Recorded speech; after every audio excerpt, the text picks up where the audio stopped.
Assalamualaikum warahmatullahi wabarakatuh. Kembali lagi di channel Pejuang P3K. Sebelum menonton, jangan lupa subscribe, share, like, dan komen ya.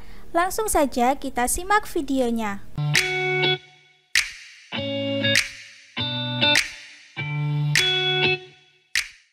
1.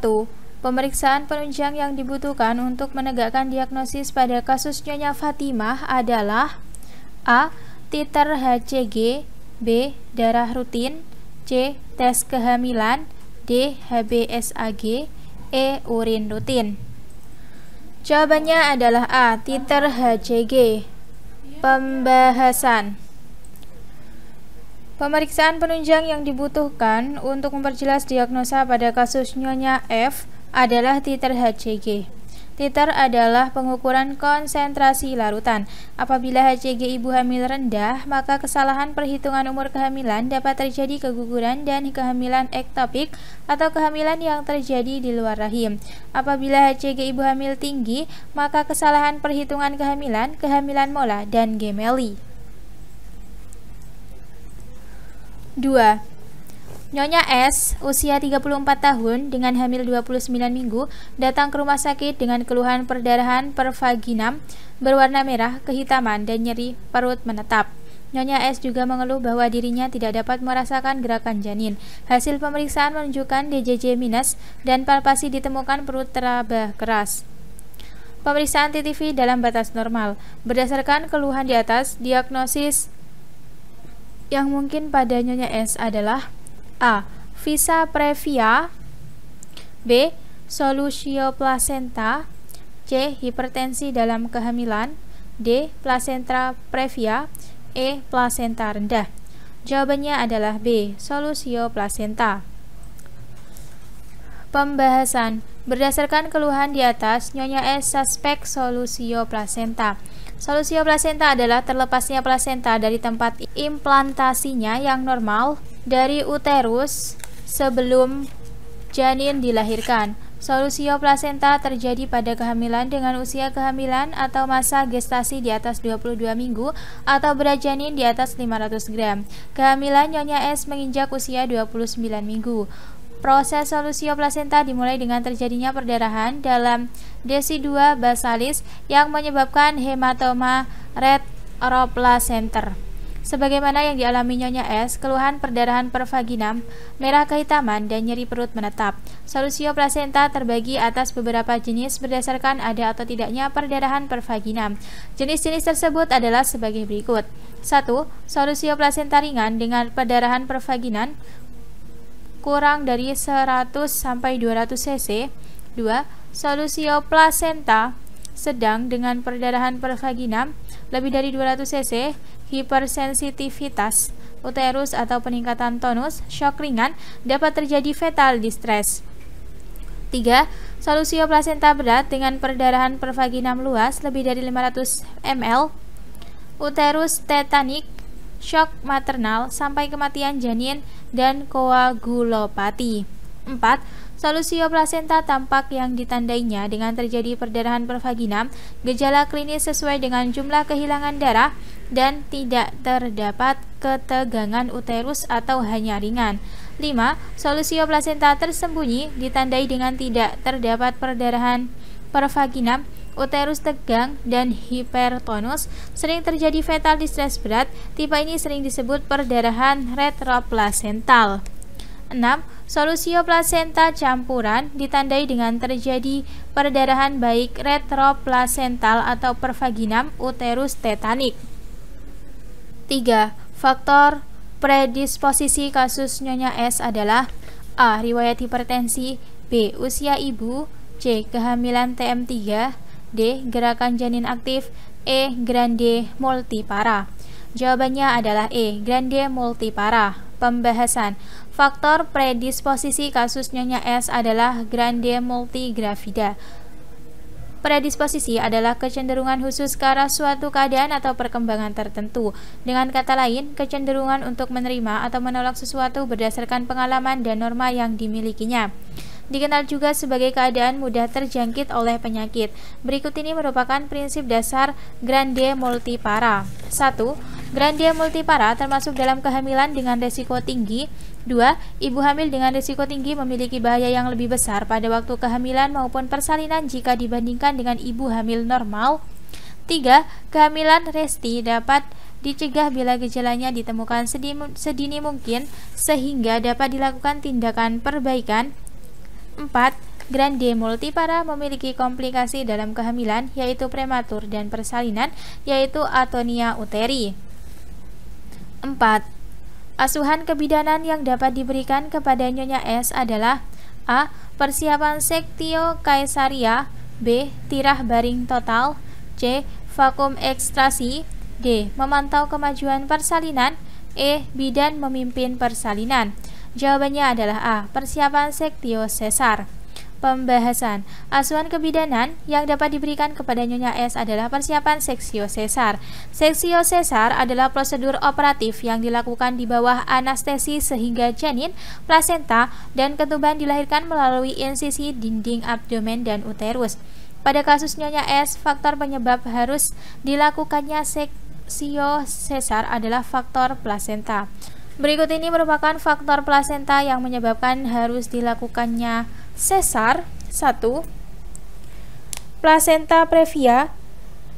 Posisi plasenta terletak di bawah rahim dan menutupi sebagian atau seluruh jalan lahir. Hal ini menyebabkan kepala janin tidak bisa turun dan masuk ke jalan lahir. Jenis plasenta previa yaitu plasenta previa marginal, plasenta previa parsial, dan plasenta previa total. 2. Solusio plasenta atau kasus Nyonya S, plasenta yang lepas lebih dari cepat dari dinding rahim sebelum waktunya. 3. Plasenta akreta, plasenta yang menempel di otot rahim, biasanya dialami ibu yang mengalami persalinan yang berulang kali, ibu berusia rawan untuk hamil, dan ibu yang pernah dioperasi. 4. Visa previa, keadaan pembuluh darah di selaput ketuban berada di mulut rahim. Jika pecah dapat menimbulkan perdarahan banyak yang membahayakan janin dan ibunya. 5. Nyonya M usia 25 tahun, G1P0A0. Nyonya M datang ke BPM pada usia kehamilan memasuki 38 minggu. Nyonya M mengeluh perutnya mulas. Hasil pemeriksaan menunjukkan KU baik.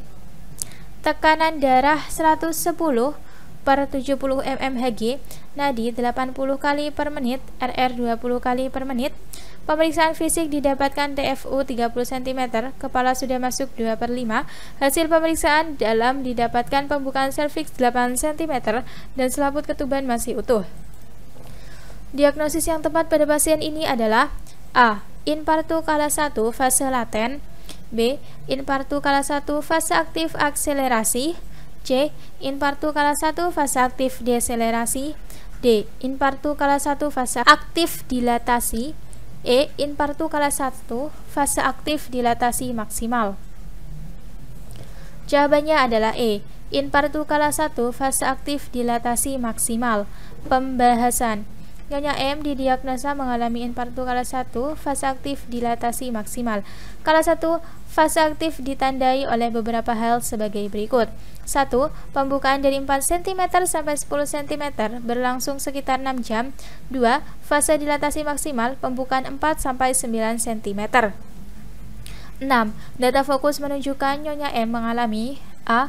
Persalinan masuk 2/5, B. Persalinan TFU 30 cm, C. Perut mulas, D. Pembukaan serviks 8 cm, E. TTV normal. Jawabannya adalah D. Pembukaan serviks 8 cm. Pembahasan. Data fokus menunjukkan Nyonya M mengalami pembukaan serviks 8 cm. Data fokus merupakan data tentang perubahan-perubahan atau respon pasien terhadap kesehatan dan masalah kesehatannya. Selain itu juga berbagai hal yang mencakup tindakan yang dilaksanakan terhadap pasien. Pada kasus Nyonya M, data fokus mengacu pada pembukaan serviks 8 cm yang terkait dengan infartu kala 1 fase aktif dilatasi maksimal. 7. Berdasarkan kasus Nyonya M, maka penurunan kepala berada pada A. HOT G1, B. HOT G2, C. HOT G3, D. HOT G4, E. HOT G5. Jawabannya adalah C. HOT G3. Pembahasan. Berdasarkan kasus Nyonya M, maka penurunan kepala berada pada HOT G3. HOT G dapat diartikan Menemukan bidang-bidang panggul untuk mengetahui seberapa jauh penurunan kepala pada panggul. Bidang Hotge digunakan untuk menentukan bagian terendah janin turun ke dalam panggul pada persalinan. Hotge mencakup 4 bidang, yaitu diuraikan sebagai berikut. 1. Hotge 1, bidang yang dibentuk pada lingkaran PAP dengan bagian atas simfisis dan promontorium. 2. Hotge 2, bidang ini sejajar dengan bidang Hotge 1 terletak setinggi bagian bawah simfisis. 3. Hotge 3, bidang ini sejajar dengan bidang Hotge 1 dan 2 terletak setinggi spina ischiadica kanan dan kiri, atau pada kasus Nyonya M, kepala janin telah masuk 2/5. 4. Hotge 4, bidang ini sejajar dengan bidang Hotge 1, 2, 3 terletak setinggi OS coccygeus. 8. Setelah dilakukan evaluasi, Nyonya M menyatakan ingin meneran. Maka tindakan bidan yaitu: A. Memastikan pembukaan lengkap. B. Memecah ketuban. C. Menganjurkan ibu mengatur pernapasannya. D. Memimpin persalinan. E. Menganjurkan istirahat cukup. Jawabannya adalah A. Memastikan pembukaan lengkap. Pembahasan. Setelah dilakukan evaluasi, Nyonya M menyatakan ingin meneran. Maka tindakan bidan yaitu memastikan pembukaan lengkap. Apabila pembukaan lengkap, maka barulah boleh ibu meneran. 9. Nyonya K datang ke bidan pada tanggal 17 Agustus 2015 untuk periksa kehamilan. Nyonya K menyampaikan bahwa dirinya baru hamil untuk pertama kalinya dan haid terakhir pada tanggal 27 Februari 2014. Keluhan yang dirasakan adalah munculnya flek hitam pada wajah, terutama pada pipi, hidung, dan dahi. Hasil pemeriksaan didapatkan tekanan darah 110/70 mmHg dan frekuensi nadi 88 kali per menit. Keluhan Nyonya K disebut: A. Striae alba. B. Striae livida. C. Linea nigra. D. Chloasma gravidarum. E. Hiperpigmentasi. Jawabannya adalah D. Chloasma gravidarum. Pembahasan. Keluhan Nyonya K disebut chloasma gravidarum. Chloasma disebut juga melasma atau seborrheic melanosis. Chloasma merupakan istilah yang digunakan untuk perubahan warna kulit pigmen. Umumnya, perubahan pigmen tersebut menjadi coklat kekuningan, patch atau bintik-bintik yang diintensifkan oleh paparan sinar matahari. Plasma dapat terjadi selama kehamilan. Penggelapan kulit biasanya terjadi selama 16 minggu usia kehamilan. Lesi dapat menghilang setelah melahirkan, namun muncul lagi selama kehamilan berikutnya pada kondisi lain. Terkadang lesi tidak dapat hilang meski bertahun-tahun setelah kehamilan. Manifestasi klinis dari chloasma adalah sebagai berikut. 1. Chloasma diwujudkan sebagai hyperpigmentasi bermotif wajah dengan patch bulat atau oval, kuning model sampai hitam setelah tidak jelas margin. 2. Lesi tidak menunjukkan gejala di mana kulit tidak menunjukkan perubahan lainnya. 3. Lesi biasanya muncul pada beberapa bagian kulit, yaitu batang hidung, kedua pipi, bibir atas, dan dahi. 10. Penyebab keluhan yang dialami Nyonya K adalah: A. Hormon MSH meningkat. B. Hormon progesteron meningkat. C. Hormon prolaktin meningkat. D. Hormon FSH meningkat. E. Hormon LH meningkat. Jawabannya adalah A. Hormon MSH meningkat. Pembahasan. Penyebab keluhan yang dialami Nyonya K adalah hormon MSH meningkat. Meningkatnya hormon MSH memengaruhi warna kulit individu dengan cara menyebarkan butir melanin. Jika hormon MSH banyak dihasilkan akan menyebabkan kulit menjadi hitam. Penyebab chloasma gravidarum diantaranya adalah sebagai berikut. 1. Meningkatkan hormon MSH. 2. Pengaruh estrogen dan progesteron. 3. Efek dari hormon karena kehamilan, pengaruh pil kontrasepsi, dan gangguan siklus menstruasi. 4. Rendahnya tingkat testosteron pada pria. 5. Persisten anemia. 6. Gangguan fungsi hati. 11. Nyonya M G1P0A0 siap melahirkan. Bidan sudah memimpin Nyonya M untuk mengejan dari pukul 9 WIB hingga pukul 10 WIB. Namun bayi belum lahir. Hasil pemeriksaan menunjukkan DCJ 140 kali per menit, kontraksi uterus 3 kali dalam 10 menit, lama 40 detik, dan keadaan umum ibu baik. Berdasarkan kasus Nyonya M tersebut, bidan harus melakukan tindakan A. Episiotomi, B. Cek urin, C. Merujuk ke rumah sakit, D. Tetap pimpin Nyonya M meneran, E. Mendorong fundus uteri. Jawabannya adalah D. Tetap pimpin Nyonya M meneran. Pembahasan. Berdasarkan kasus Nyonya M tersebut, bidan harus melakukan tindakan tetap pimpin Nyonya M meneran. Bidan membantu ibu untuk memilih posisi yang nyaman saat meneran. Bidan membantu ibu untuk memilih posisi yang nyaman saat meneran. Setelah pembukaan lengkap, bidan menganjurkan ibu hanya meneran apabila ada dorongan kuat dan spontan untuk meneran. Bidan tidak boleh menganjurkan untuk meneran berkepanjangan dan menahan napas. Anjurkan ibu beristirahat di antara kontraksi. Mengapa demikian? Sebab meneran secara berlebihan menyebabkan ibu sulit bernapas sehingga terjadi kelelahan yang tidak perlu. Selain itu, juga akan meningkatkan risiko asfiksia pada bayi akibat turunnya pasokan oksigen melalui plasenta. 12. Tindakan yang harus dilakukan bidan untuk mempercepat persalinan adalah A. Stimulasi puting susu, B. Mendorong fundus uteri, C. Episiotomi, D. Amniotomi, E. Pecah ketuban. Jawabannya adalah A. Stimulasi puting susu. Pembahasan. Tindakan yang harus dilakukan bidan untuk mempercepat persalinan adalah stimulasi puting susu. Stimulasi puting susu dapat membantu percepatan proses persalinan sebab tindakan ini merupakan sebuah teknik yang dapat mendorong terjadinya sebuah kontraksi awal dengan cara melakukan gerakan melingkar, melakukan gosokan atau pijatan yang lembut pada daerah sekitar puting. Cara ini dapat menjadi payudara terangsang dan saat payudara terangsang, hormon oksitosin akan dilepaskan yang pada akhirnya akan menyebabkan terjadinya kontraksi. Berikut ini merupakan hal-hal yang perlu diperhatikan oleh bidan dalam melakukan stimulasi puting susu. 1. Hindari melakukan stimulasi puting secara bersamaan terhadap payudara. Lakukan stimulasi secara bergantian. 2. Jangan lakukan stimulasi puting susu apabila kontraksi telah berlangsung dalam waktu 3 menit atau 1 menit. 3. Tidak melakukan stimulasi puting selama kontraksi berlangsung. 13.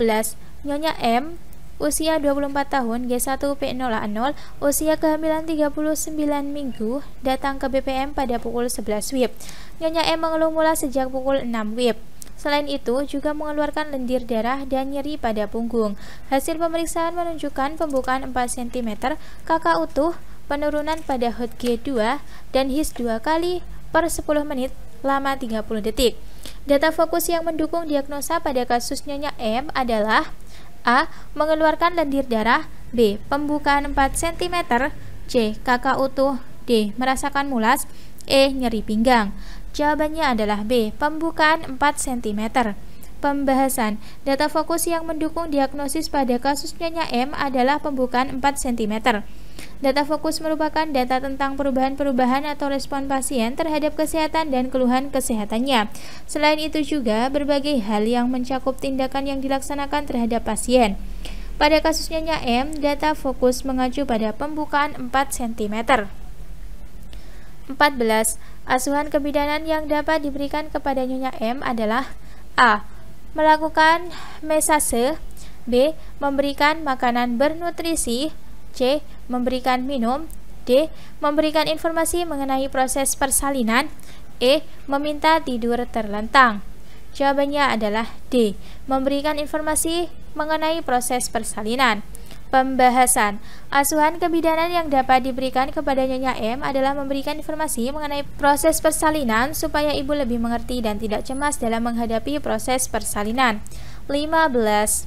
Nyonya Z usia 24 tahun, G2P1A0, usia kehamilan 38 minggu. Hasil pemeriksaan terakhir menunjukkan pembukaan lengkap, effacement 100%, penurunan kepala H3, dan kakak utuh. Nyonya Z menunjukkan kecemasannya dan rasa takut apabila sampai dijahit. Asuhan kebidanan yang dapat dilakukan pada Nyonya Z adalah A. Bidan memimpin ibu untuk meneran, B. Bidan memimpin ibu meneran saat his. C. Bidan melakukan pecah ketuban. D. Bidan menunggu ketuban pecah spontan. E. Bidan melakukan pengecekan urin. Jawabannya adalah C. Bidan melakukan pecah ketuban. Pembahasan. Asuhan kebidanan yang dapat dilakukan pada Nyonya Z adalah bidan melakukan pecah ketuban.